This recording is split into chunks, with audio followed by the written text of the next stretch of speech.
Hello and welcome back to my YouTube channel. If you're new here, I'm Rhoda Snyder. Thank you so much for stopping by. Kindly subscribe before we continue. Today we are going to make braised potatoes for breakfast, lunch or just a snack. So put oil in your frying pan, then put your washed potatoes.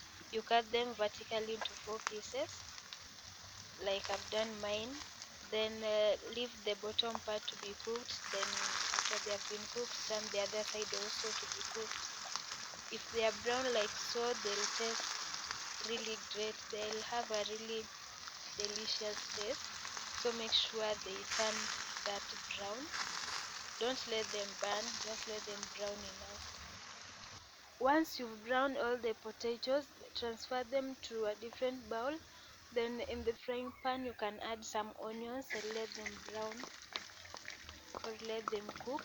You can also add ginger and garlic at this point. It's totally optional. Then the next step, you're going to add some tomatoes or tomato paste if you have. And if you're using tomatoes, make sure that you've cut them into small bits or very tiny pieces so that they can be cooked easily and faster. Mix all that up and ensure that it's well cooked. This dish can be served with rice, and at this point we are going to bring back the potatoes into the tomatoes. Then you mix it all up like so. Ensure that it's all mixed up nicely. Then at this point you are going to add some salt to taste. If you are a fan of chili, you can also add it at this point. Don't overdo with the chili or with the salt.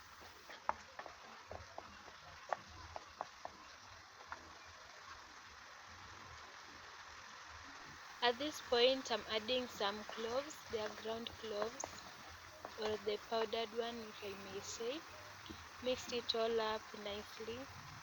Then the next step, I'm adding some dried grains. I couldn't get fresh, so I'm just using the dried ones. Mixed it all up also nicely. Then add some paprika to bring out the red color or the reddish color. Also mix it up.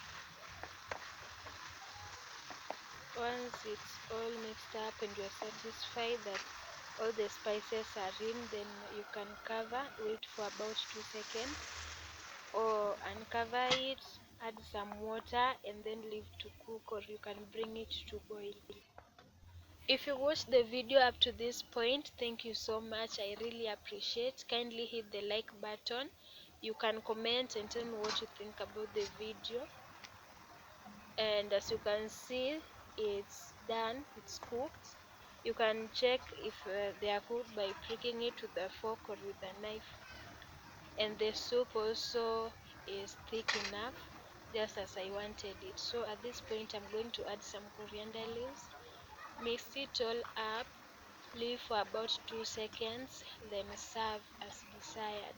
You can either serve hot or you can leave it for some time. Thank you so much for watching. Kindly hit the like button, comment, share, subscribe, and don't forget to hit the notification bell for more updates. Bye.